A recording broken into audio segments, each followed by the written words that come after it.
Dependence of resistivity, resistivity क्या है हम ऑलरेडी कर चुके हैं, राइट।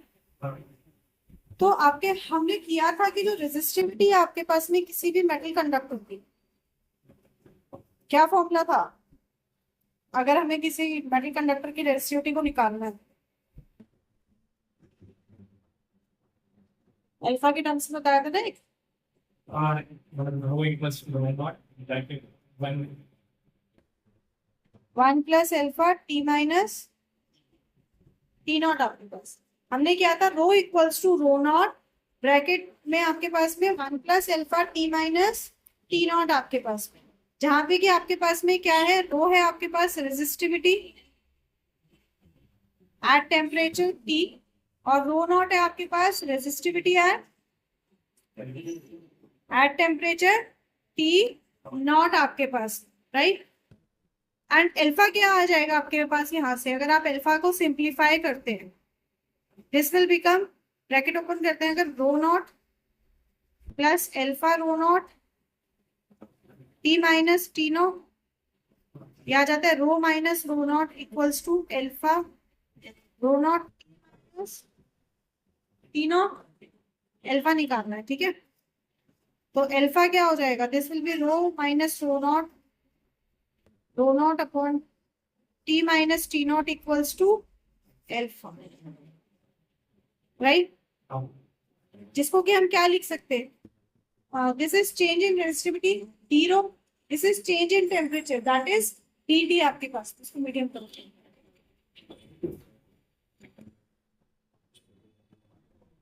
कर दो। तो आपके पास क्या बन गया, alpha equals to 1 upon rho not d rho upon d t into 1 upon rho not आपके पास, राइट, हाँ है ना। तो अगर आपको अल्फा को बताना हो, if you want to define alpha, what is alpha, this is temperature coefficient. Alpha क्या है आपके पास, temperature temperature coefficient. Now if you have to define this temperature coefficient, इसकी डिपेंडेंसी आपके बतानी है इलेक्ट्रिकल रेजिस्टिविटी के टर्म्स में, तो हम क्या कहेंगे आपके पास में, that this is the fractional change in resistivity per unit temperature multiplied to 1 upon rho not, आपके पास क्या कहेंगे आपके पास में, what is this, temperature coefficient क्या है आपके पास, this is fractional change in electrical resistivity, electrical resistivity, what is electrical resistivity here, d rho upon rho naught आपके पास electrical resistivity है, per unit change to temperature, और temperature क्या है, समझ में आई बात। अगर हम बात करें ग्राफिकल रिप्रेजेंटेशन की, तो मेटल्स के लिए आप इसका ग्राफिकली रिप्रेजेंटेशन कैसे कर सकते हैं, फॉर मेटल्स हम ग्राफिकली कैसे रिप्रेजेंट कर सकते हैं, इसको ले लेते हैं हम टेम्परेचर और इसको ले लेते हैं हम रेजिस्टिविटी एक्सिस, ठीक है। तो टी नॉट पे कितना है, रो नॉट, टी नॉट पे कितना है, रो नॉट आपके पास में, और इंक्रीज करता जा रहा है वो कैसे, टेम्परेचर के साथ इंक्रीज कर रहा है, मतलब हम कह सकते हैं पार्शियल लीनियर इंक्रीज हो रहा है आपके पास, पर है क्या आपके पास, इनिशियली वो कुछ रो पे था, देन वो इंक्रीज होता गया आपके पास में लीनियरली, एंड देन आपके आगे जाके फिर से क्या हो जाएगा आपके पास, चेंज हो गया। तो आपके पास कैसा मिलेगा, कुछ इस तरह का मिलेगा हमारे पास, जो बताता है कि आपके पास मेटल्स के लिए, अब देखो इसका कर्व कैसा है आपके पास, अपवर्ड है, मतलब मेटल्स के लिए अल्फा क्या है, पॉजिटिव, अल्फा क्या है, पॉजिटिव आपके पास, that means what, with increase in temperature resistivity increases आपके पास। So for metals with increase in temperature,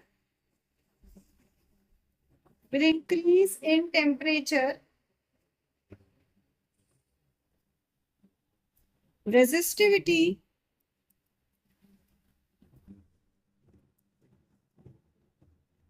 increases.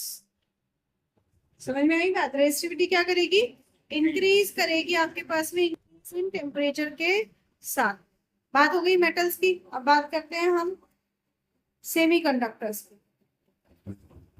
आप बताओ, टेम्परेचर डिपेंडेंस पढ़ा हुआ है ऑलरेडी। तो सेमीकंडक्टर्स का क्या होता है? Directly proportional, inversely proportional? Directly. Inversely जाता है आपके पास। रेजिस्टिविटी अगर डिक्रीज करेगी, decreases with increase in temperature. क्यों? किस पे डिपेंड करता है? तो डोपिंग पे होता है ना।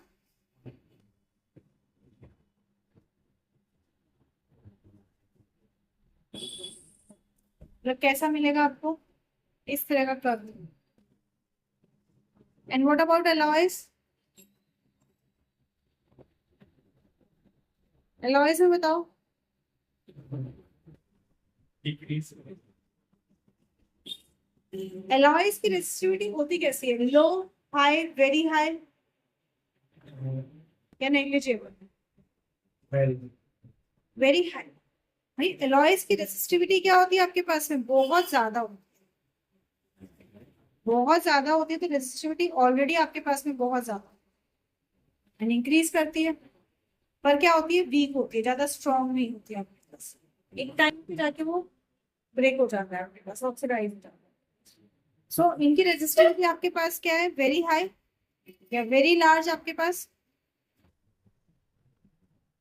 But weak dependency on temperature.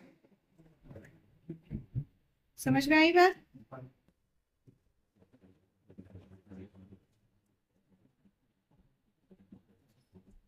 और इसीलिए फ्यूज में इनका यूज किया जाता है आपके पास में। क्यों फ्यूज में यूज किया जाता है आपके पास में? कई बार क्वेश्चन आता है आपके पास। क्वेश्चन आता है why electric fuse are made of alloy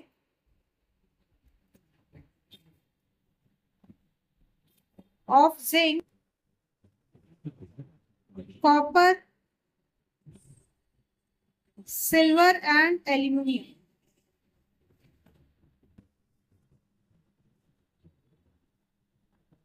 कई बार आता है ऐसे। वाइवा में भी पूछ लेते हैं तुम्हारे टीचर्स कि इलेक्ट्रिक फ्यूज क्यों जिंक, कॉपर, सिल्वर, एल्यूमिनियम के आपके पास में अलॉय से मिलके बनता है? बताइए।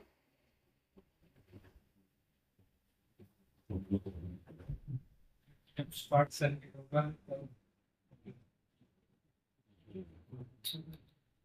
क्योंकि जब ज्यादा करंट, क्योंकि टेम्परेचर डिपेंडेंसी क्या है? बहुत कम है।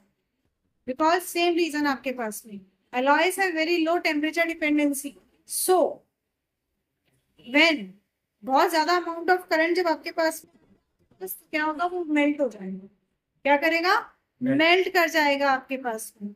सो क्या होता है आपके पास में? when more than the safer amount, more than the safer amount of current या safe current comes through the circuit, it breaks, it melts and breaks। समझ में आ रही है बात? मतलब आपने कॉज भी बताना है और आपने इफेक्ट भी बताना है। सिर्फ कॉज बताओगे तो नंबर नहीं मिलेंगे, इफेक्ट भी बताना है। ठीक है, चलिए अब बात करते हैं हम कंडक्टेंस की। कंडक्टेंस और कंडक्टिविटी की।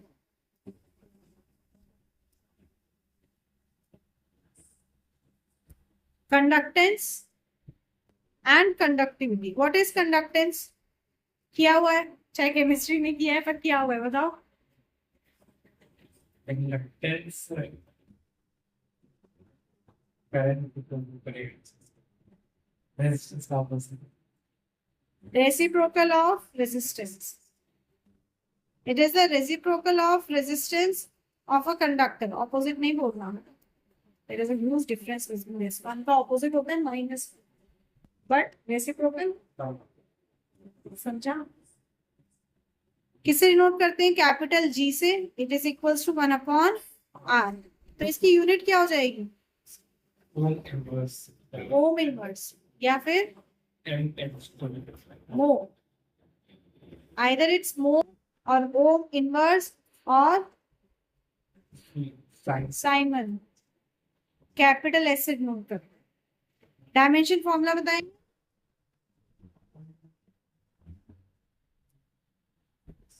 फटाफट बताओ निकाल के जल्दी से।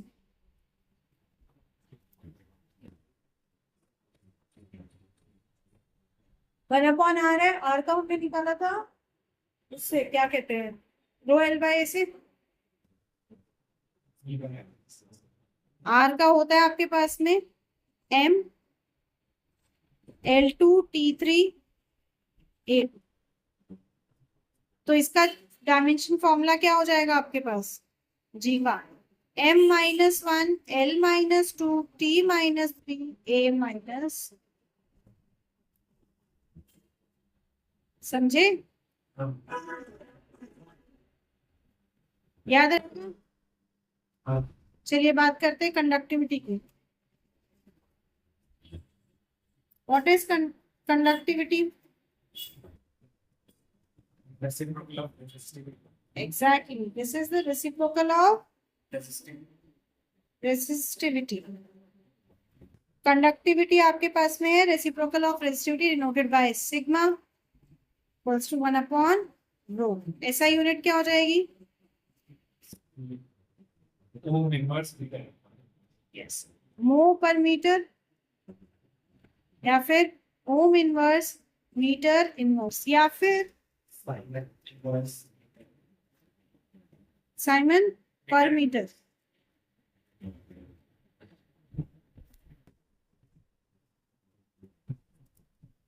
समझ में आई बात? चलो बहुत अच्छी बात है। डायमेंशन फॉर्मूला बताओ।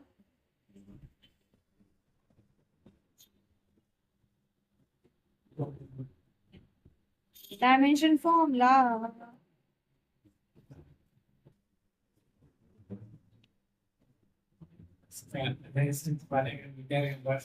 रेसिस्टिविटी का क्या होता है? ये होता है M L3T3A2। तो इसका क्या हो जाएगा आपके पास सिग्मा का? This will B M inverse L-3 T-3 A minus 2 आपके पास। ठीक है, चलो एक क्वेश्चन देखते हैं। कहता है a wire carries a current of 0.5 ampere when a potential difference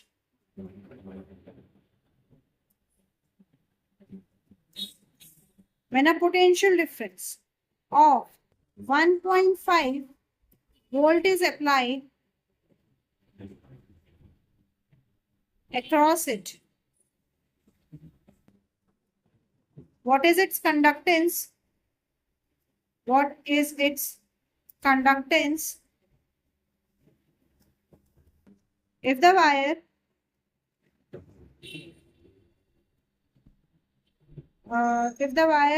is of length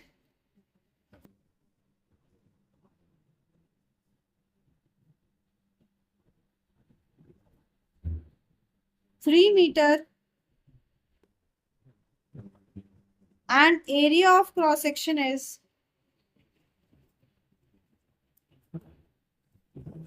5.4 millimeter square. Calculate conductivity. आपको कंडक्टिविटी बतानी है, क्या होगी पहले तो क्वेश्चन देखिए। कहता है वायर ऑफ करंट 0.5 एम्पियर। एक वायर है आपके पास में जिसमें करंट कितना है 0.5 एम्पियर और पोटेंशियल डिफरेंस है 1.5 वोल्ट। तो व्हाट इज द कंडक्टेंस? पहली चीज हमें बतानी है कि उसका कंडक्टेंस क्या होगा। V equals to IR से रेजिस्टेंस निकालें। V equals to IR। V equals to IR, मतलब सबसे पहले निकालना है new resistance. That will be V by I।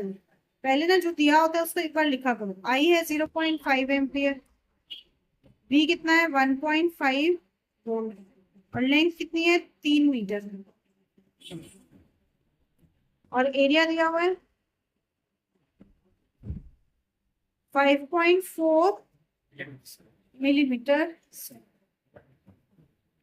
तो इसको चेंज करेंगे तो क्या आ जाएगा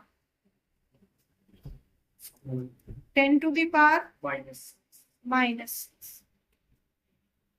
ताकि आप आगे क्वेश्चन करते वक्त ये ना बोलो कि यूनिट चेंज करो, इसलिए सबसे पहले सारी चीजें लिखा करो। जब लिखते हो तो दिख जाता है ये मीटर है ये मिलीमीटर, डायरेक्ट ऐसे पुट करते हो तो कई बार स्किप कर देते हैं उसको। तो ये v कितना है 1.5, i कितना है 0.5, पॉइंट से पॉइंट गया, ये कितना आ गया 3 ओम, मतलब रेजिस्टेंस आ गया भाई कितना है 3 ओम। अब क्या करना, कंडक्टेंस 1/r हो जाएगा। कंडक्टेंस और कंडक्टिविटी दो चीज निकालनी है। कंडक्टेंस क्या होगा 1/r हो जाएगा 0. yes conductance is 1/r, that will be 1/3 0.33. 0.333 okay next R equals to rho m by वाले से हम निकालेंगे। conductivity सिग्मा 1/रूट, ठीक है, और R equals to L by होता है। R equals to rho L by A, मतलब RA by rho equals नहीं sorry RA by L equals to rho। तो यहाँ पे डायरेक्टली मैं अगर लिख दूँ L by R, क्योंकि हमें सारा पता ही है L कितना है 3, R हमने निकाला कितना है A कितना था 5.4 इंटू 10 टू दी पावर -6, 3 से 3 कट गया, this is 1/5.4 into 10 to the power -6। अब इसको सिंप्लीफाई कर लेना, इसको मैं सिंप्लीफाई, समझ में आ गई बात, क्लियर।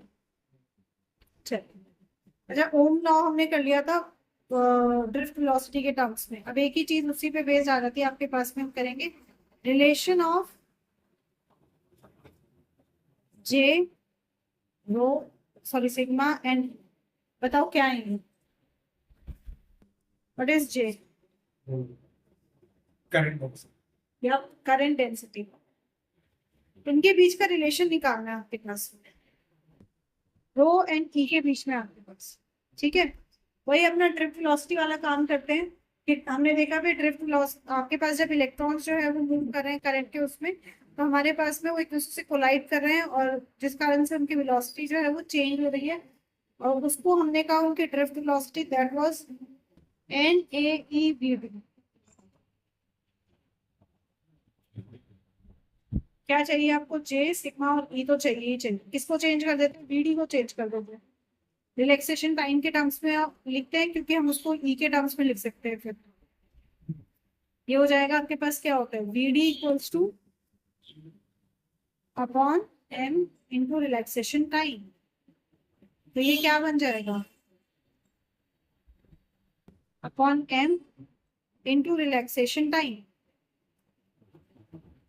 अब क्या ये सिंप्लीफाई होएगा इस तरफ चला जाएगा स्क्वायर, क्या मैंने कराया हुआ फिर जी जी हाँ जे चाहिए, तो जे क्या होता है by वेरी गुड, जे होता है I/A, तो ए को इस तरफ ले आते हैं, फॉर्मूले याद है तो आधा काम तो वही हो जाता है। फिर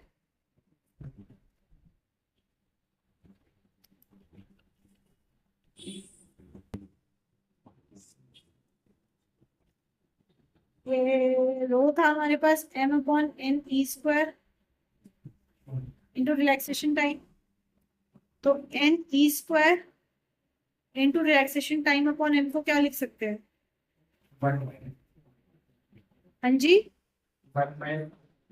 1/रो इंटू E, राइट। तो ये आ गया आपके पास J इक्वल्स टू 1/रो into, and what is this 1/रो एग्जैक्ट, अभी हमने किया, तो आपके पास क्या आ गया J इक्वल्स टू सिग्मा, ये आपके पास। तो ये रिलेशनशिप क्लियर है। अब इसे कहते क्या है, What is this? This is known as microscopic form of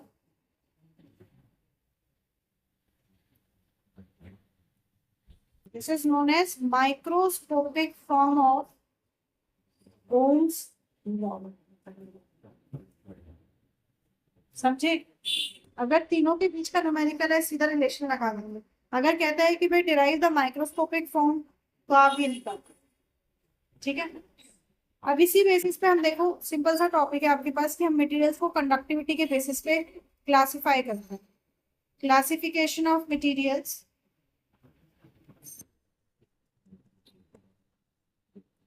on the terms of conductivity.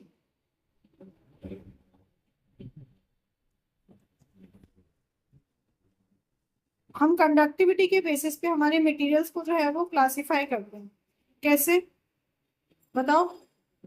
ये तो पढ़ा हुआ है बचपन से तो नहीं, मतलब जब से थोड़ी क्लास सही सुधरी है. इंसुलेटर्स, बहुत कम. कंडक्टर्स, वेरी कम. सेमीकंडक्टर्स. In between insulator. इनकी कंडक्टिविटी क्या है? इनकी कंडक्टिविटी बहुत ही ज्यादा छोटी होती है या ऑलमोस्ट आप कह दो निल, ना के बराबर है. जैसे ग्लास, रबर, प्लास्टिक. कंडक्टर्स में क्या होता है आपके पास? Very high. इनकी कंडक्टिविटी आपको बहुत ज्यादा मिलेगी. जैसे सिल्वर, एल्यूमिनियम, कॉपर, ये सब. और सेमीकंडक्टर्स क्या होते हैं आपके पास में? जिनकी इन दोनों के बीच में होती है, बिटवीन इंसुलेटर एंड कंडक्टर. मतलब not very high not very low, it's moderate form आपके पास में. जैसे जर्मेनियम, सिलिकॉन, ये आपके पास वाइडली यूज सेमीकंडक्टर्स है आपके पास. समझ में आई बात? ओके. अब यहाँ एक चीज आप समझो. There is a thing called thermistor. What is thermistor? बताओ. Yes, thermistor.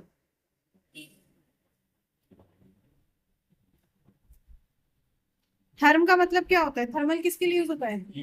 बस उसी से याद करो. ये क्या है? थर्मिस्टर आपके पास में एक हीट सेंसिटिव डिवाइस होता है.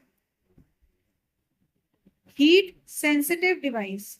अब हीट हमने अभी देखा टेम्परेचर, रेजिस्टिविटी टेम्परेचर पर डिपेंड करती है. So this is a heat sensitive device. मतलब जरा सी हीट अगर प्रोड्यूस हुई तो ये बड़ा सेंसिटिव है, ये रेजिस्टिविटी को चेंज कर ले. क्या कर लेगा? चेंज कर लेगा. तो थर्मिस्टर एक ऐसा डिवाइस होता है आपके पास में जो बहुत ज्यादा हीट सेंसिटिव होता है. तो इस कारण से इसकी रेजिस्टिविटी क्या होगी? Heat sensitive, due to which its resistivity changes. Its resistivity changes very quickly.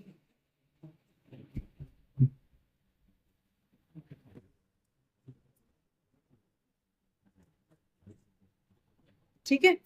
इसके कारण क्या होता है? इसकी रेजिस्टिविटी बहुत ही ज्यादा तेजी से आपके पास में जो है वो चेंज होती है जैसे ही आपके पास में टेम्परेचर चेंज होगा. जैसे आपके पास टेम्परेचर चेंज होगा तो इसका रेजिस्टेंस क्या, रेजिस्टिविटी क्या हो जाएगी? चेंज हो जाएगी आपके पास. समझ में आ रही है बात? बात करें अगर हम इसके रेजिस्टेंस रेंज की, तो इसका जो रेजिस्टेंस का रेंज होता है आपके पास में वो होता है 0.1 एम्पियर से 10⁻7 ओम के बीच में. सॉरी, 0.1 ओम से 10⁻7 ओम के बीच. ठीक है. थर्मिस्टर हो गया. ऐसी एक टर्म है सुपर कंडक्टिविटी. Super conductivity.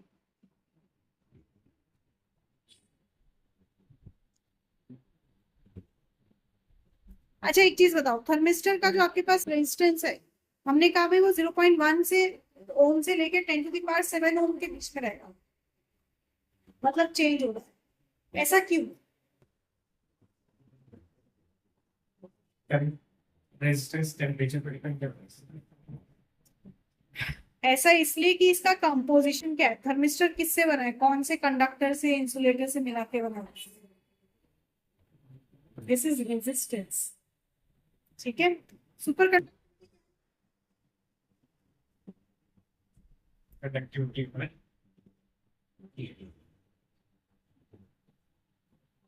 हाँ resistivity वन जीरो हो जाती है कैसे? There was a professor called I don't remember 1911 में कुछ कमर सिंह या समथिंग कुछ ऐसा नाम था। ये एक प्रोफेसर थे। अब देखो क्या होता है आपके पास में कि जब कुछ ऐसे कंडक्टर्स या आपके पास अलॉयज है, आप किसी कंडक्टर जैसे हमने किया है ना कि स्टील का कि उसमें जब आप करंट हटा दो तब भी कुछ अमाउंट ऑफ करंट रहता है उसमें, याद है? तो आप देखेंगे कुछ ऐसे हमारे पास में कंडक्टर्स हैं, कुछ ऐसे कंडक्टर्स हैं, कुछ ऐसे अलॉयज हैं जिनका जब टेम्परेचर आप फॉल करा देते हैं, किसी एक सर्टेन टेम्परेचर से नीचे आप फॉल कराएंगे तो उनकी जो कंडक्टिविटी हो जाती है वो हो जाती है जीरो। जीरो मीन्स अब वो एक इंसुलेटर की तरह बिहेव करेंगे, they won't behave as a conductor, और उन्हें कहते हैं हम सुपर कंडक्टिविटी। समझ में आई बात? क्या है सुपर कंडक्टिविटी आपके पास? Resistivity of certain metals or alloys drops to zero when they are cooled. When they are cooled below a certain temperature. एक पर्टिकुलर टेम्परेचर है, उससे नीचे आपने उनको जो है वो कूल किया तो उनकी क्या हो जाएगी आपके पास में? Resistivity zero. रेजिस्टिविटी आपके पास में जीरो, रेजिस्टिविटी जीरो होगी तो कंडक्टिविटी तो अपने आप की वन अपॉन है, इंफिनिटी में चली जाएगी वो तो पूरी। तो उसे कहते हैं हम सुपर कंडक्टिविटी। क्या कहते हैं? सुपर कंडक्टिविटी आपके पास याद रहेगा। अभी मुझे पता इलेक्ट्रिकल एनर्जी वाला नया टॉपिक है, अभी कराऊंगी या next class? Energy and power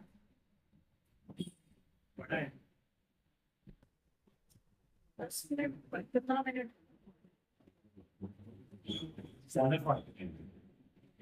दो तीन तो है, जल्दी बता, करा दो।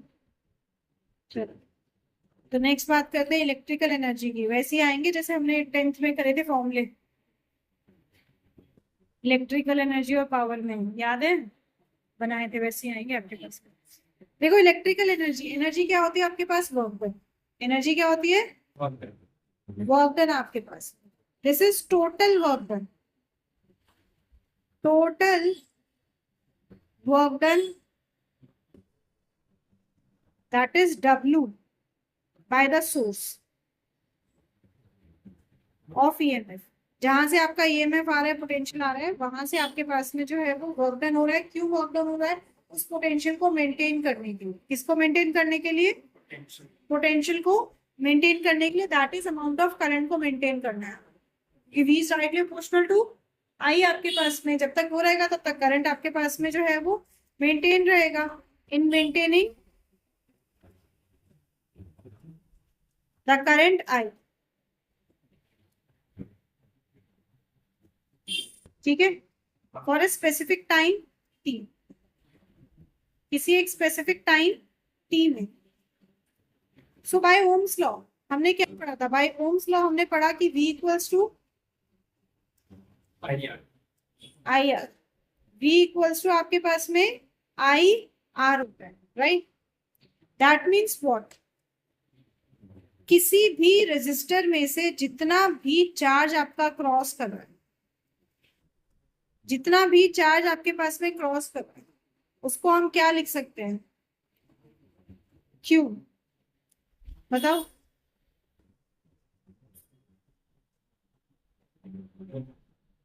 What was I in terms of charge?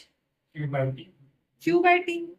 तो चार्ज क्या लिख सकते हैं? IT, कि भाई जितना करंट प्रोड्यूस हो रहा है इनटू टाइम t, है ना? तो हम लिख सकते हैं Q equals to I T। Energy is equals to this work done. And work done क्या होता है, V equals to W by Q, तो वर्क डन क्या हो जाएगा, V क्यू। मैंने ना सेम फॉर्मूले करेंगे जो हमने पहले किए हुए। क्यू क्या है, आई टी है आपके पास में, तो V आई, इलेक्ट्रिकल एनर्जी का पहला फॉर्मूला क्या आ गया, V आई टी आपके पास में। ना what is V, V is I R, V is I R, तो क्या लिख सकते हैं, E equals to I R into I T, मतलब क्या हो जाएगा, आई स्क्वायर आर टी, तो E equals to I square R T. दूसरा फॉर्मूला कि भाई जब आपके पास रेजिस्टेंस करंट और टाइम पता है तब आप इसका यूज करेंगे। Now I can be what, V by, तो E इक्वल्स टू क्या हो गया, V square by R square into R T, R से आर कट गया, अच्छा आर स्क्वायर क्या आ जाएगा, V square by R T. तीसरा फॉर्मूला क्या, ये आ गया, that E equals to V square by R. तो तीन फॉर्मूले देखो अभी तक कर लिए। E क्या होता है, वी आई टी, जब पोटेंशियल पता है तब इसका यूज करेंगे। आई स्क्वायर आर टी जब रेजिस्टेंस करंट और टाइम पता है आपके पास में, and V square by R, right. ऐसा यूनिट क्या होगी, एनर्जी की, इलेक्ट्रिकल एनर्जी की, जूल आपके पास में, और 1 जूल इक्वल्स टू वॉट। किसी भी फॉर्मूले से कर ले, पहले फॉर्मूले से कर लेते हैं, 1 volt into 1 ampere into 1 second, right. Volt into ampere क्या लिख सकते हैं, वो 1 वॉट इंटू 1 सेकेंड, राइट। बात करें अगर हम कमर्शियल यूनिट की, तो what will be the commercial unit, क्योंकि जूल आपके पास एक स्मॉल यूनिट है जिससे कि आप large amount of current supply को नहीं कर सकते, तो हम कमर्शियल यूनिट लेते हैं क्या, yes, kilowatt hour. This is kilowatt hour आपके पास में, किलोवाट आवर आपके पास में, राइट। मतलब अगर हम KWH को, किलोवाट आवर को डिफाइन करें, what is this, this is 1 घंटे में 1 किलोवाट आपके पास में जो है वो पावर का जनरेशन हो रहा है। जूल में इसको क्या लिख सकते हैं, 3.6 इंटू 10⁶ जूल, राइट। चलो एक क्वेश्चन करते हैं। कहता है a resistance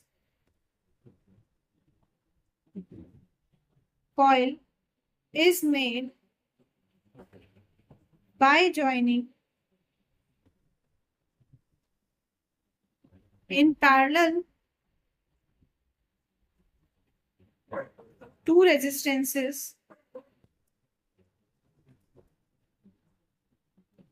each of 10 ohm and EMF of 1 volt is applied between the two ends of coil for 5 minutes. Calculate the heat produced in calories.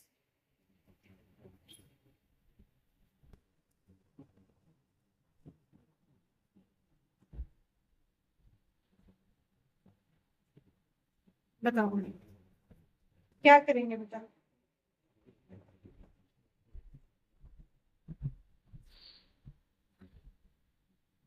बोलो बोलो बोलो। रेजिस्टेंस रहेगा 5, पहले तो दिया क्या है, पहले वो देखो, R1 कितना है, 10, R2 कितना है, 10 ओम, दोनों सेम है, और V voltage 1, time 5 minute, seconds में कन्वर्ट कर देते हैं, हो जाएगा 5 इंटू 60 मतलब 300 सेकेंड्स, ठीक है। अब पैरेलल में क्या होगा, पैरेलल में 1/10 plus 1/10. मतलब सीधा कर सकते हैं, ये हो जाएगा आपके पास R1 R2 upon R1 plus मतलब 10 × 10 अपॉन 10 + 10, तो ये कितना आ जाएगा 100 अपॉन 5. 5। तो इफेक्टिव रेजिस्टेंस कितना आ गया, दिस इज 5। देन क्या निकालना है, calculate the heat produce, heat मतलब इलेक्ट्रिकल एनर्जी की बात हो रही है। तो अब क्या फॉर्मूला लगाओगे, सारा काम तो फॉर्मूला पहचानने का है, पर V² upon RT. V² upon RT. V² T upon R। कल से ऐसी उल्टे उल्टे बोल रहा है, वो तो मैं समझती हूँ तेरी भावनाओं को, हर कोई नहीं समझने वाला। ये हो जाएगा 300 वन आर, कितना आया था, 5. कितना हो जाएगा 150.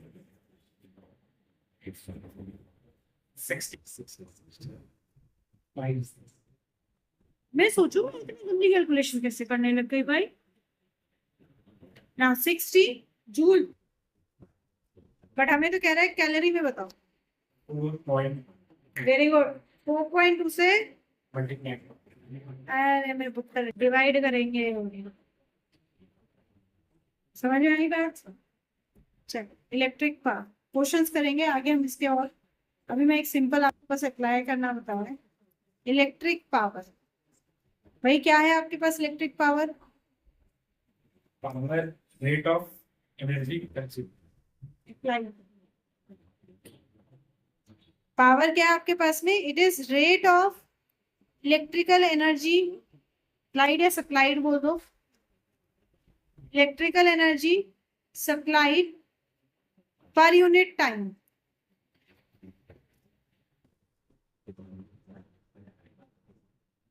Q to flow the or to maintain the flow of current, to maintain the flow of current in the conductor, in the conductor, भाई कंडक्टर में अपने करंट के फ्लो को मेंटेन करने के लिए आपके पास पावर निकालते, पावर इज VI। पावर क्या होता है आपके पास में, VI कैसे आया, Energy.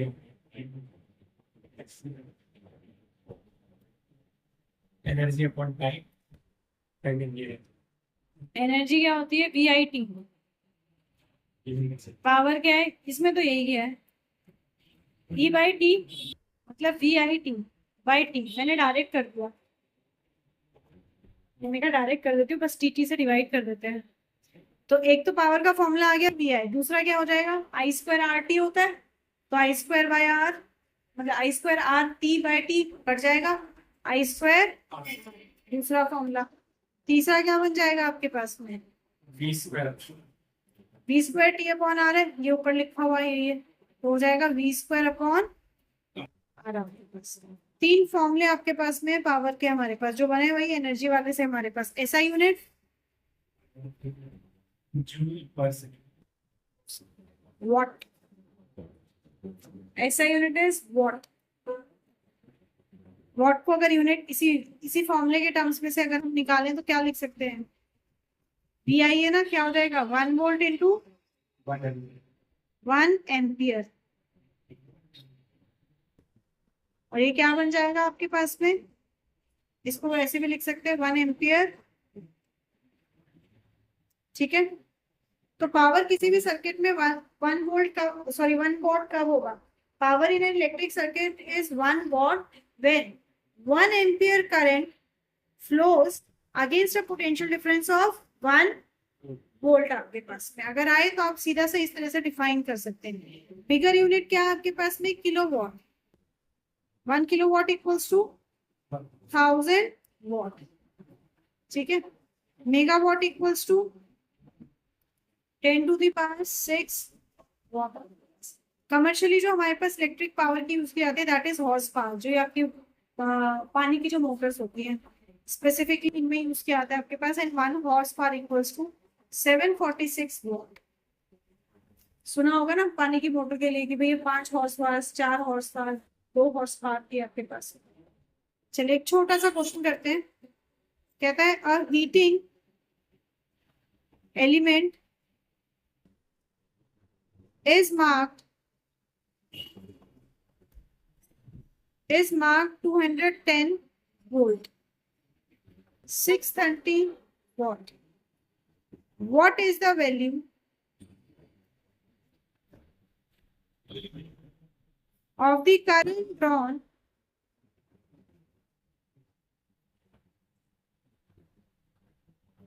by the element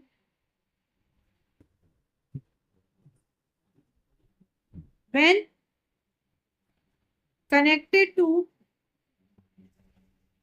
a 210 volt DC source?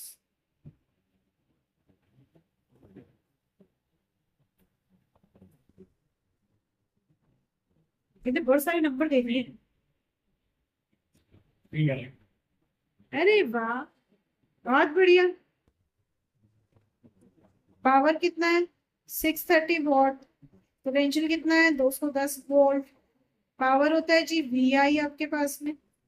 क्या निकालना है? आई पी बाय कितना आ जाएगा? 630 बटे 210 3 पर बेटे क्वेश्चन इन्हें सिंपल नहीं आएंगे, तो मैं सिर्फ टॉपिक इंट्रोड्यूस करा रही हूँ, तो सिंपल सिंपल करा रही हूँ, आगे करेंगे कॉम्प्लेक्स। चलो नेक्स्ट क्लास में करते हैं आगे।